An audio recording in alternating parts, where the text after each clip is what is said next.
Un sacrificio vivo. Había un soldado que se encontraba en el hospital y este soldado había perdido una pierna en la guerra. Su capitán se lo encontró y fue a hablar a él y le dijo: pues has perdido tu pierna por una gran causa. Y el soldado tenía una actitud muy diferente, porque él respondió con una sonrisa. Dice: no la perdí, la di. Y esta es la misma manera que Jesús no perdió su vida. Jesús dio su vida y la dio con un propósito.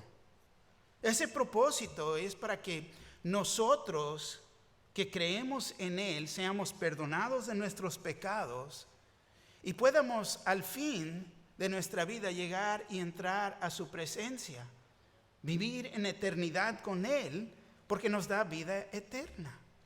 Entonces, Cristo no está crucificado, Cristo vive. Cristo no está colgando en la cruz. Él fue enterrado y ha resucitado. Él vive. Él es el sacrificio vivo que nos da vida a nosotros. Así que nuestra relación a Dios, ahora que nosotros tenemos una relación con Dios, una relación nueva con Cristo Jesús, tenemos compañerismo con el Señor, esta relación demanda acción en nuestras vidas. Pablo, fíjate, siempre enseñó con balance. Siempre enseñó doctrina, y nos llena de doctrina, y es lo que hizo aquí con los primeros 11 capítulos del libro de Romanos. Pero al terminar de la doctrina, ahora entra con el deber. El deber. Por eso nuestras Biblias, la mía dice, deberes cristianos, ahí en el capítulo 12. Porque entramos en una etapa nueva. Aquí los deberes cristianos, aquí en esta sección, es aquí que Pablo comienza su instrucción, cómo debe de andar el cristiano.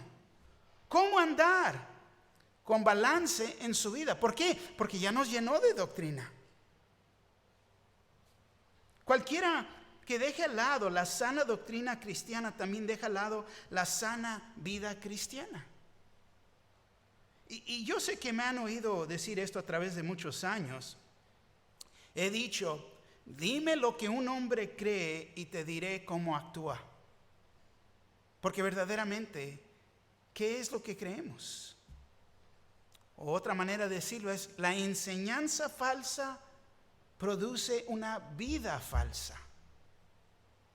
Así que ahora Pablo se mueve de la doctrina sana, lo que nos ha estado enseñando, y ahora, ¿qué es lo que debemos de hacer como cristianos? Con todo este entendimiento que ahora tenemos, ¿qué debemos de hacer? Es nuestra responsabilidad como cristianos. Podemos decir, es la aplicación práctica de la doctrina que hemos aprendido.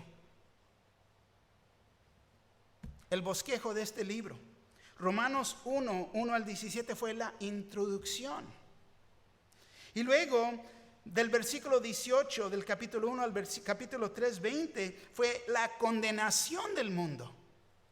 Todos estamos condenados. ¿Por qué? Porque todos somos pecadores. Nadie es lo suficiente bueno. No hay suficientes buenas obras que podemos hacer para ser salvos. La condenación. Y luego vimos Romanos 3, 21 al capítulo 8, es la salvación, una vida llena del Espíritu Santo. Capítulo 9 al 11 es la vindicación, judíos y gentiles en el plan de Dios. Dios no ha terminado. Dios no ha terminado con Israel, no se ha olvidado. Dios es fiel a su palabra. Si Él lo ha dicho, se va a cumplir. Amén. Y es aquí que ahora entramos a la última sección de este libro de Romanos, que es el capítulo 12 al 16, que es la exhortación, o podemos decir la vida cristiana práctica.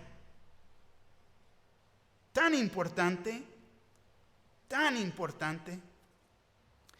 Es más, Juan nos habla también de esta misma experiencia. Juan 13:17 dice así: si sabéis estas cosas, bienaventurados seréis si las hicieres.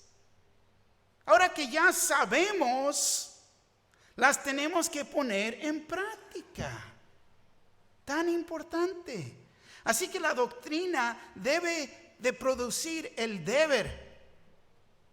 Otra manera de decirlo es la responsabilidad que sigue después de la revelación. Se ha revelado Dios a través de su palabra. Ahora hay una responsabilidad. Y es con esta idea que ahora podemos entrar al capítulo 12 en esta sección nueva. El versículo 1 del capítulo 12 nos dice así: así que, hermanos, os ruego por las misericordias de Dios que presentéis vuestros cuerpos en sacrificio vivo, santo, agradable a Dios, que es vuestro culto racional. Ahora, dice mucho ahí. Un versículo, Pablo nos dice mucho. ¿Quieres vivir una vida práctica? ¿Quieres saber qué es lo que necesito hacer? Bueno, comienza con venir a la iglesia, traer una hoja en blanco, las notas, y te damos las notas están disponibles para que puedas escribir lo que Dios te está diciendo. Si Dios nos lo dice, deberíamos estar listos y preparados para escribir y aplicar lo que Dios me está diciendo. Amén. Estudiantes de la palabra. Fíjate lo que dice. Así que, ¿qué? Así que. ¿Por qué comienza Pablo este capítulo así que? Pablo quiere que consideremos todo lo que nos acaba de decir, no nomás en el capítulo 11, pero antes. ¿Pero qué fue en el capítulo 11? Nos resaltó, ¿no? Pablo nos enseñó de la compasión de Dios, su fidelidad en que Él cumple y va a cumplir sus promesas tanto con nosotros y también con Israel. También nos enseñó que somos justificados, como si nunca hubiéramos pecado. Que somos perdonados y aceptados por Dios. En cuanto aceptamos a Cristo como nuestro Salvador, nos da vida nueva, vida eterna. Así que tenemos que considerar el por qué somos justificados, perdonados y aceptados. ¿Por qué? Tenemos que considerar estas cosas. Por el gran sacrificio que Cristo Jesús hizo en la cruz. No por nada que alguno de nosotros hayamos hecho, pero por lo que Cristo hizo. Y tenemos que considerar esto. Así que antes que vayamos a seguir leyendo este capítulo, Pablo quiere que vayamos a entender lo que Cristo ha hecho por cada uno de nosotros. Si recordamos, basado en lo que Dios ha hecho por nosotros a través del Evangelio, esto debe de tener un gran efecto en nuestras vidas. Debe de tener un gran efecto. Pablo ya había llegado a un punto de su enseñanza, de toda esta doctrina, verdaderamente lo trajo a sus rodillas, adorando a Dios. Regresa al capítulo 11. Fíjate lo que dice el versículo 33 al 36. Oh, profundidad de las riquezas, de la sabiduría y de la ciencia de Dios. Cuán insondables son sus juicios, inescrutables sus caminos. Porque ¿quién entendió la mente del Señor? ¿O quién fue su consejero? ¿O quién le dio a él primero para que le fuese recompensado, porque de Él y por Él y para Él son todas las cosas. A Él sea la gloria por los siglos. Amén. Amén. Y ahora aquí dice, así que, hermanos, Pablo identifica con quién está hablando aquí. ¿Con quién está hablando? ¿Con el incrédulo? ¿Con quién está hablando? Conmigo, el creyente. Hay que hacerlo personalmente. ¿Con quién está hablando? Conmigo. Porque creo en Cristo Jesús. Creo que soy perdonado. Está hablando conmigo. Considera todas estas cosas. Así que, hermanos, está hablando con el creyente.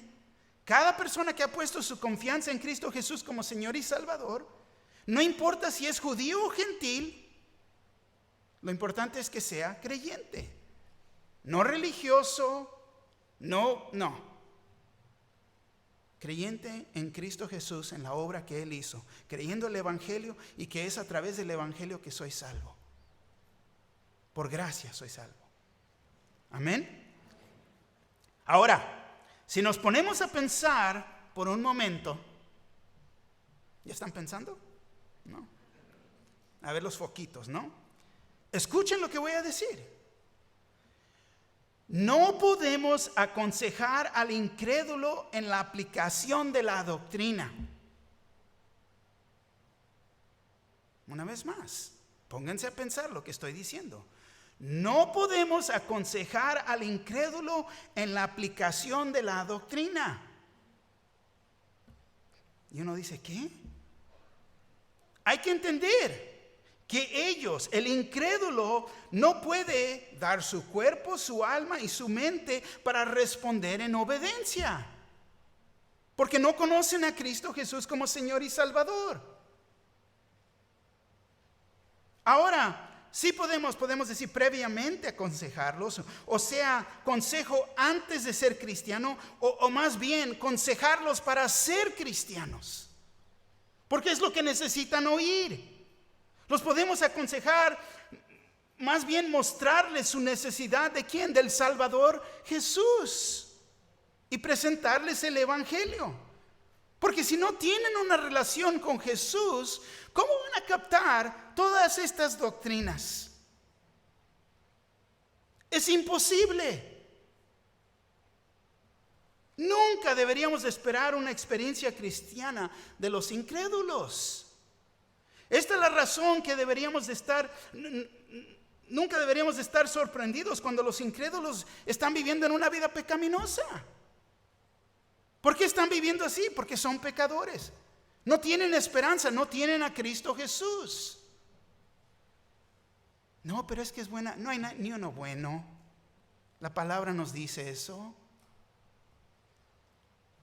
He preguntado, ¿por qué es que esperamos que se vayan a comportar como cristianos cuando no lo son?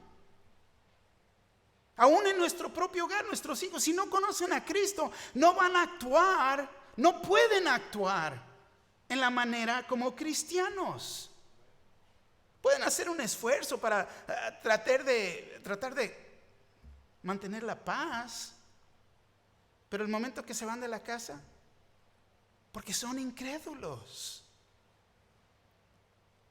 Nuestro deseo es que nadie se pierda, es lo que el Señor quiere. Pero fíjate, ellos no tienen el poder del Espíritu Santo en sus vidas. Pero nosotros ahora, en nuestra salvación, Él mora en nosotros. Muy diferente. Muy diferente. Así que, hermanos, hablando con nosotros, el que cree, al que tiene el Espíritu Santo, todo aquel que ha recibido al Señor como Jesús, como Salvador, tiene el Espíritu Santo. Y ahora dice, así que, hermanos, os ruego. Fíjate qué curioso. Dice, os ruego. No demanda, no nos quiere forzar, no nos ordena, o peor, no nos hace tener temor porque uno está bajo la ley. No hace nada de eso. Nos está rogando, suplicando, rogando. No nos dice, así es como lo tienes que hacer, levantando su dedo y dándonos una lectura o regañándonos. No hace eso. Os ruego. Es una apelación a quién. Que escuchemos, ¿no? Hay que considerar. Así que, hermano, considera todo esto. Te ruego que consideres todo esto que hemos visto en los primeros 11 capítulos de Romanos. Nos solicita apelar, nos ruega, porque Él quiere que vayamos a ver con entendimiento, escudriñar nuestros corazones, tanto nuestras mentes. ¿Qué efecto ha tenido estos 11 capítulos en tu vida? ¿Qué te ha demostrado Dios? Entonces lo hace con compasión y en misericordia, y en la misericordia recibida en nuestra salvación, que es el verdadero el motivo para comprometernos. La misericordia de Dios. Muchos le sacan ¿a qué? Al compromiso. No, pero es que entonces no estás viendo la misericordia de Dios. No ha habido cambio en tu vida y lo que se ha expresado en estos 11 capítulos. Esta misericordia fue demostrada por Jesús en la cruz. Romanos 5:8 nos dice: mas Dios muestra su amor para con nosotros en que, siendo aún pecadores, Cristo murió por nosotros. Considera estas cosas, hermanos. Ahora, para entender, si no he sido claro, Pablo nos está pidiendo un favor, pero está declarando al mismo tiempo una obligación.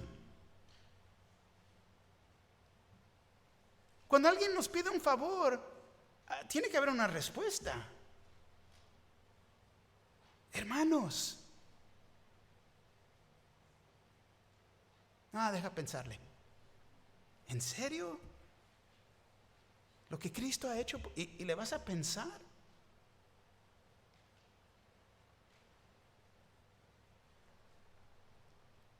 Muchos usan y voy a decir, es una excusa. Deja orar. Y ni siquiera oran. Deja orar. Porque le sacan al compromiso. Pero Él está diciendo, considera todo esto. Es nuestra obligación reflexionar, meditar sobre lo que Dios ha hecho por nosotros. Personalmente, ha hecho por mí. Y cada uno de nosotros. ¿Qué ha hecho Cristo por mí?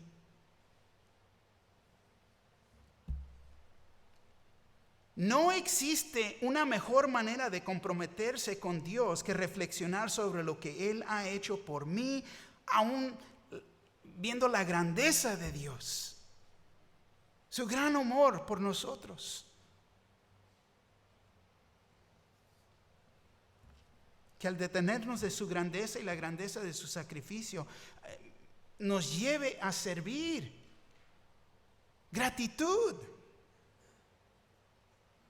Por eso siempre les digo, hay oportunidades de servir en el ministerio. ¿Por qué? Porque Dios nos quiere usar, es una oportunidad. Nunca me gusta decir, es una necesidad, porque no lo es.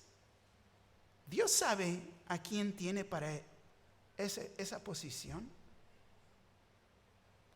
Pero ¿cómo vas a responder? ¿Un compromiso? Pastor, deja pensarle. Voy a orar. Ok. Está bien. Pero ¿estás considerando todo lo que Cristo ha hecho por ti? ¿Estás considerando todo lo que hemos visto en estos 11 capítulos? Dios nos da una oportunidad de servirlo. Ha preparado buenas obras de antemano que tenemos que cumplir.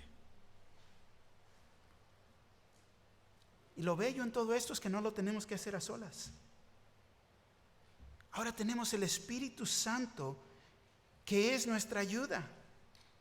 Pero Pablo aquí se ha puesto como nuestra ayuda humana. Porque tenemos el Espíritu Santo. Gloria a Dios que tenemos al Espíritu Santo porque Él lo prometió. Pero también nos ha dado hermanos y hermanas para ayudarnos en el camino. Verdaderamente que necesitamos a gente como Pablo en nuestras vidas. Hermanos y hermanas que vienen a nuestro lado para darnos ánimo. Ayudarnos en esos momentos cuando nuestras cargas se hacen de más. Pablo nos ruega. ¿Por qué? Porque ahora estamos bajo la gracia de Dios. El favor inmerecido. Y tenemos que reconocer que bajo la gracia de Dios tenemos muchas libertades, pero no todas son de beneficio para nosotros. Muchas libertades. Por eso nos dice, os ruego por las misericordias de Dios. Os ruego por las misericordias de Dios, hermanos. ¿Qué son las misericordias de Dios? Hay muchas que ni aún las podemos contar. Aquí les doy 7 que me resaltaron a mí. 1, somos justificados. Esto incluye ser perdonados, nuestros pecados han sido removidos, nuestras deudas no serán consideradas, estamos parados en Cristo Jesús y somos hechos justos en Él. Una de las misericordias de Dios. 2, identificados. Somos tomados de la muerte de Adán y puestos en la vida con Cristo. Estamos muertos al pecado y la ley y nos identificamos con Cristo Jesús. Misericordias de Dios. 3, estamos bajo gracia y no la ley. Somos fruto para Dios. 4, estamos llenos del Espíritu Santo y damos testimonio de Él. Las misericordias de Dios. Tenemos esperanza de su gloria y esto será grande, maravilloso en comparación en los sufrimientos de hoy en día. 6, la separación es imposible. Dios nos ha amado en Cristo Jesús y lo que Dios tiene en su mano nadie se lo puede quitar. 7, tenemos confianza en que Dios es fiel. Y esto es confirmado en los planes que Dios aún tiene para Israel. Él es fiel. Fíjate las misericordias de Dios, todo lo que tenemos que considerar. Considerando todo esto, ahora dice que presentéis vuestros cuerpos.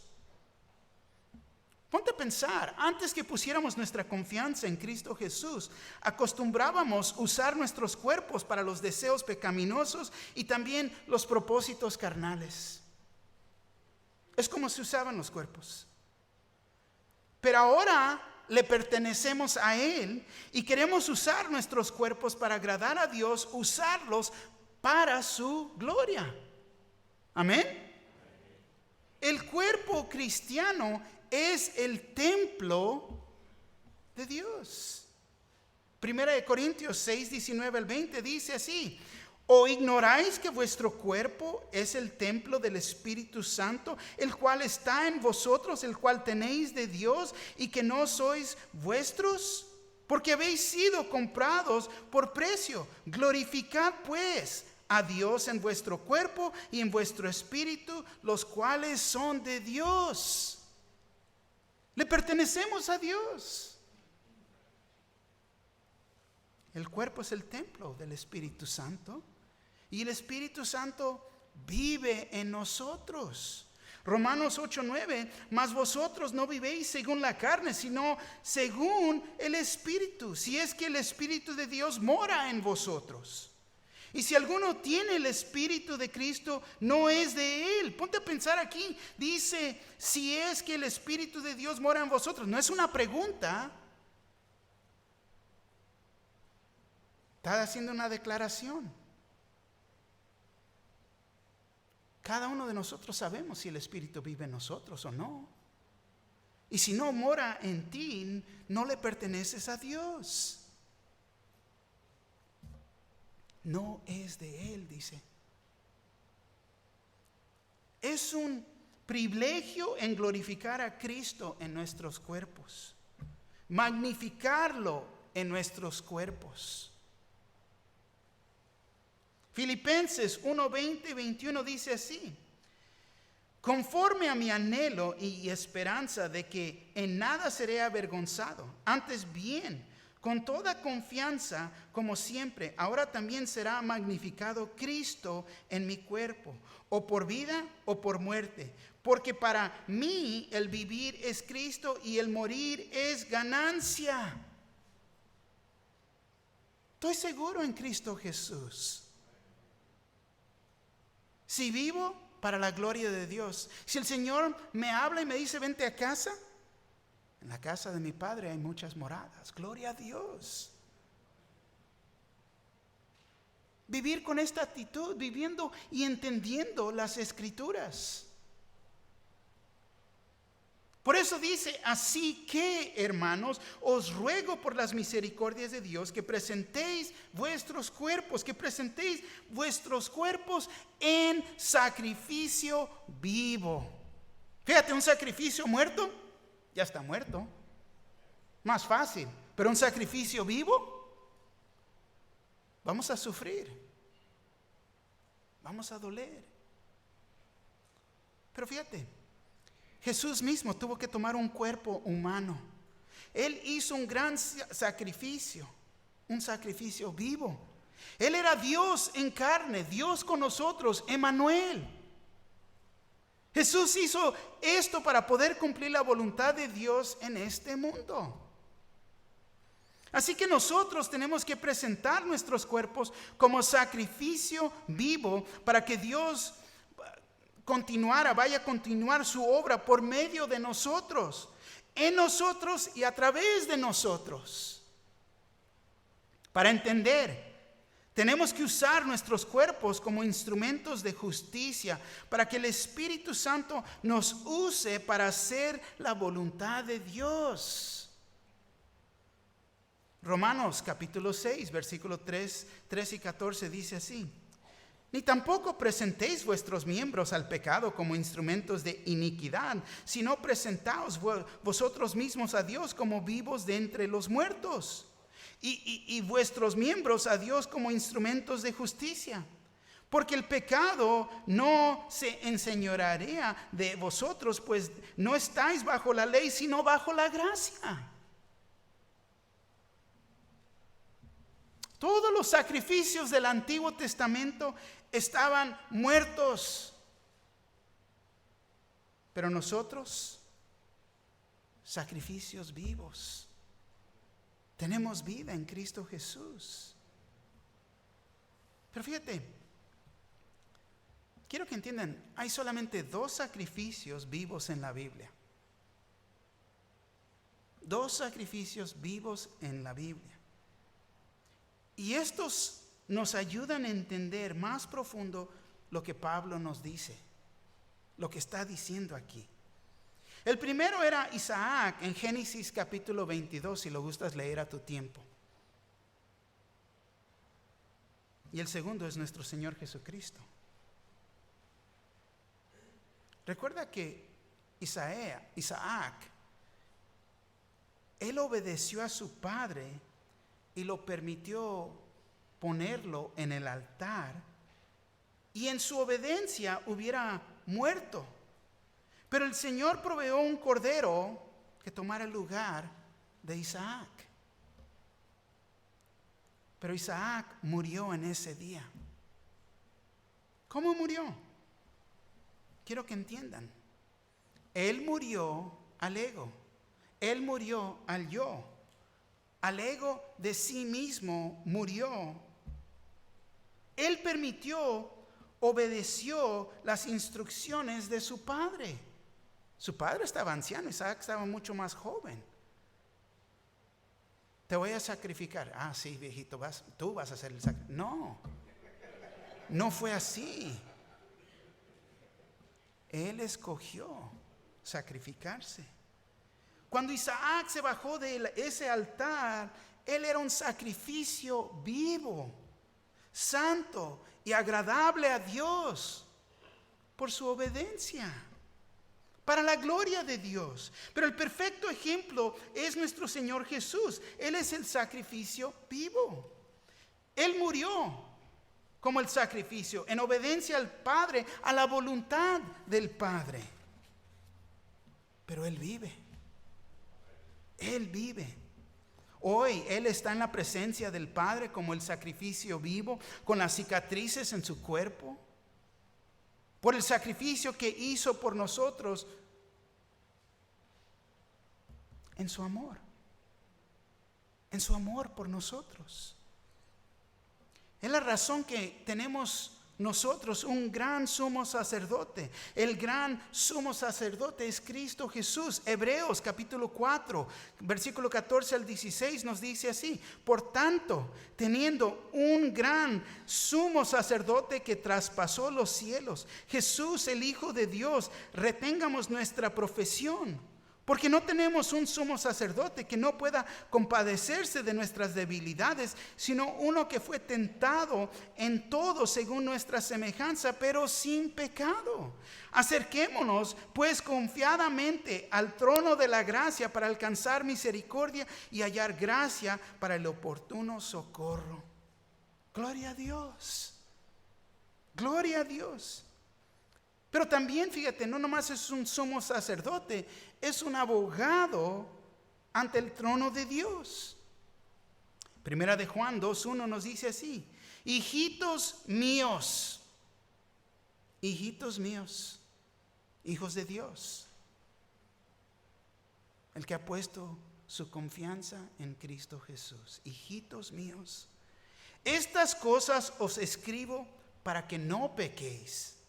Y si alguno hubiere pecado, abogado tenemos para con el Padre, a Jesucristo el justo. Gloria a Dios.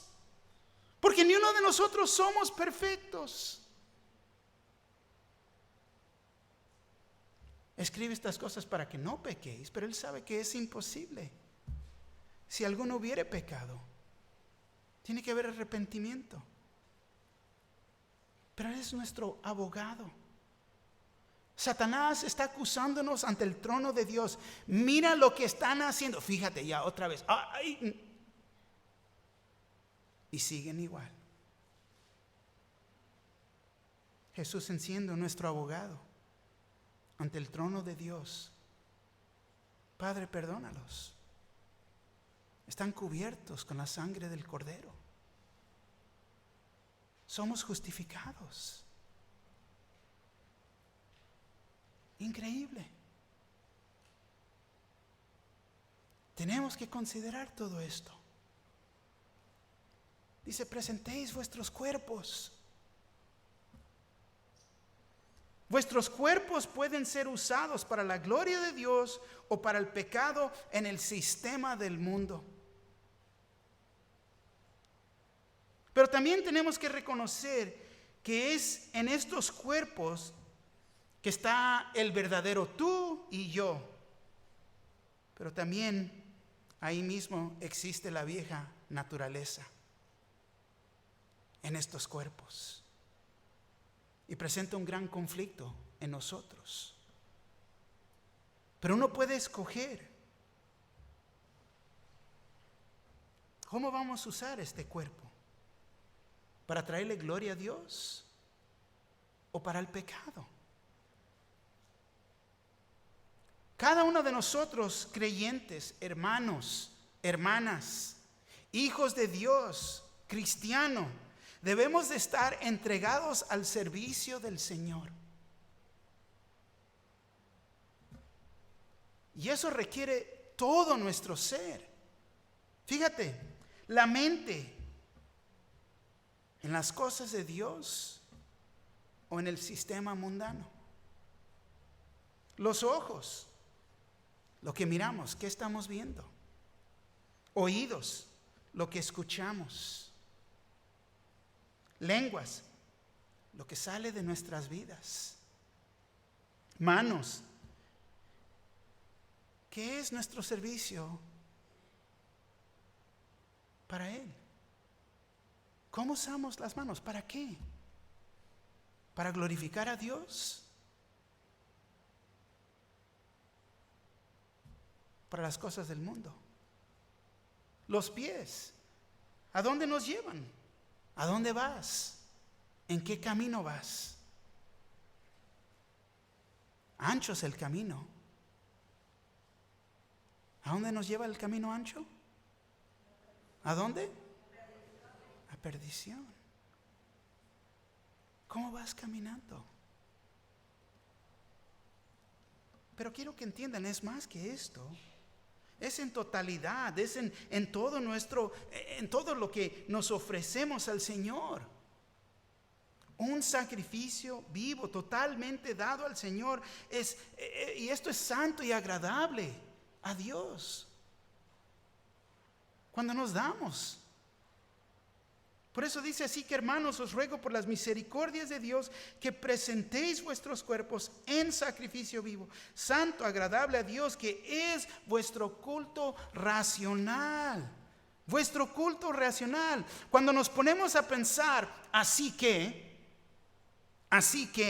considerar todo lo que hemos hablado o lo que Pablo nos ha enseñado, es racional responder con adoración a Dios con nuestros cuerpos, rendir culto, hacer un sacrificio vivo. Rendir culto, adorar a Dios en la manera que vivimos en nuestro cuerpo. Adorarlo en nuestro servicio, en ser siervos. Y esto es cada día. Cada día nos ofrecemos como siervos a Él y a su voluntad. Las misericordias son nuevas cada mañana. Pero nos estamos ofreciendo. Porque oigo personas, no, pero yo hacía esto. Todo eso es en el pasado. ¿Qué estás haciendo para Él hoy? Ahora entramos al versículo 2, Romanos 12:2. No os conforméis a este siglo, sino transformaos por medio de la renovación de vuestro entendimiento para que comprobéis cuál sea la buena voluntad de Dios, agradable y perfecta. Fíjate aquí, dos partes en este versículo. 2a le damos nuestra mente, 2b le damos nuestra voluntad. Versículo 2, le damos nuestra mente. No os conforméis a este siglo, sino transformaos por medio de la renovación de vuestro entendimiento. Fíjate, el mundo quiere controlar nuestra mente, pero Dios quiere transformar nuestra mente. La palabra ahí es metamorfosis. Sabemos que este es el proceso que el gusanito se mete a dormir un ratito y sale una mariposa. Se transforma. Quiere decir un cambio dentro de, o sea, un cambio de adentro para afuera. Porque la persona religiosa, el incrédulo, la persona cambia su apariencia. Vienen a la iglesia, pero bien Catrín. Pero lo de adentro no ha cambiado. Vienen a la iglesia y se portan muy bien, ¿no? Entran hasta con el halo, ¿no? Y salen con el halo. Pero llegan a la casa y el matrimonio y los hijos y la casa y tiene que ser un cambio de adentro. Metamorfosis. Quiere transformar por medio de renovación de nuestro entendimiento. El mundo te presiona que pienses de una manera y esta presión es de afuera. Y si el mundo controla tus pensamientos, entonces eres conformista. Te estás conformando a ellos. Para tratar de mantenerla, no hay paz en ti porque adentro hay una revolución. El Espíritu Santo te cambia tu mente que es por adentro de uno. Te cambia tu mente por medio del entendimiento de la palabra de Dios. Si Dios controla tus pensamientos, eres transformado. Ya no soy igual, ya no pienso igual, ya no actúo igual. ¿Por qué? Porque ya no pienso igual. 2 Corintios 3:18 dice: por tanto nosotros todos, mirando a cara descubierta como en un espejo la gloria del Señor, somos transformados de gloria en la misma imagen como por el Espíritu del Señor. Señor, ya no quiero ser igual, quiero ser más como Él y menos como yo, ego. Porque el ego causa gran tropiezo en nuestras vidas. Ayúdeme, Señor. ¿Cómo necesito de usted? Pero cambia, transforma nuestra manera de pensar a través de la palabra de Dios.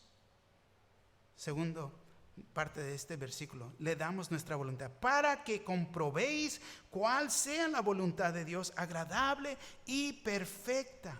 Nuestra mente, fíjate, controla nuestro cuerpo, pero nuestra voluntad controla nuestra mente. Qué gran problema. Uno piensa que puede controlar su propia voluntad con el poder del yo. Yo puedo controlar mi voluntad. Con la fuerza de mi voluntad lo puedo hacer. Sí, por un breve, corto tiempo. El querer hacer es bueno, pero te pregunto, ¿lo puedes hacer? ¿Puedes cumplir? Pablo mismo tenía este problema. Romanos 7:18 dice: y yo sé que en mí, esto es, en mi carne, no mora el bien, porque el querer el bien está en mí, pero no el hacerlo. Es más, vamos, voltea conmigo, vamos a Romanos capítulo 7 por un momento. Vamos corto en tiempo, pero ahí vamos.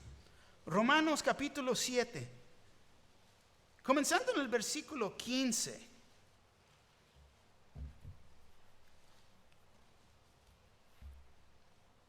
Dice: por lo que hago, no entiendo, pues no hago lo que quiero, sino lo que aborrezco, eso hago.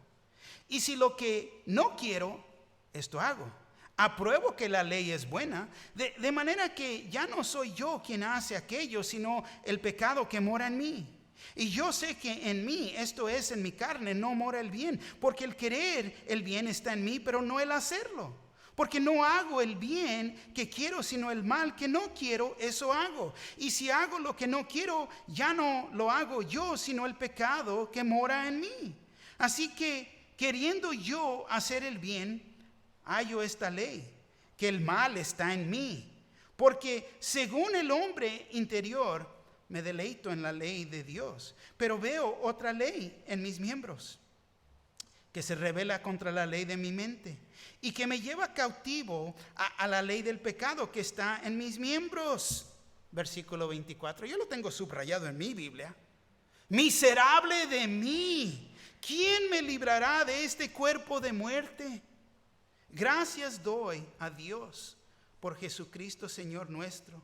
Así que yo mismo con la mente sirvo a la ley de Dios, más con la carne a la ley del pecado. Pablo se encuentra en un gran conflicto. Levante la mano, ¿quién no?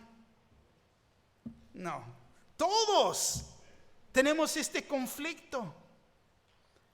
Pero hay cristianos o disque cristianos y religiosos que yo ya llegué. Por favor. Mira lo que la palabra nos dice. Esto es ser real con nosotros mismos. Reconozco que no existe el bien en mí. Lo único bien que existe en mí es el Espíritu Santo que mora en mí. Pero hay un conflicto adentro de mí. Pero quiero que entiendan, es cuando nos damos por vencidos, que nos sometemos o nos damos por rendidos en nuestra voluntad a Dios. Señor, no puedo, ayúdame. Que Él puede controlar y darnos el poder de vivir una vida victoriosa. Señor, ¿cómo necesito de ti? La regué otra vez. Perdóname el pecado. Si no tratas con el pecado en tu vida, no va a haber victoria. Cuando rendimos nuestra voluntad a Él, es cuando podemos orar que su voluntad se haga en nuestra vida. Es cuando podemos decir y entender, comprobéis cuál sea la buena voluntad de Dios, agradable y perfecta. Y esto se hace en someternos a Él, a través de oración, buscando su buena voluntad.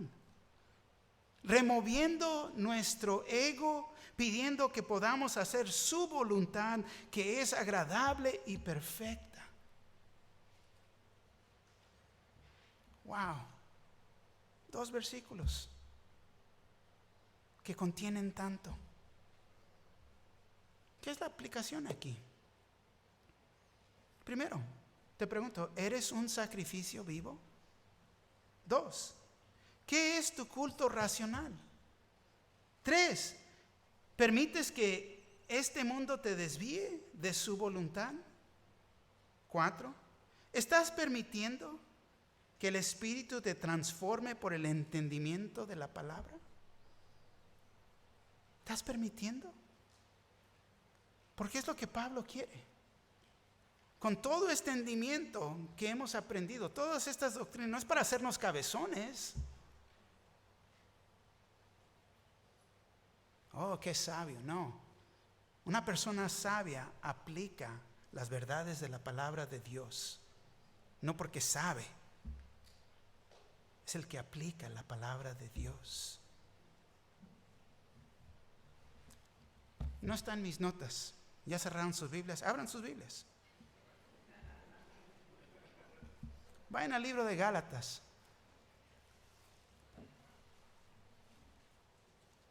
Capítulo 2.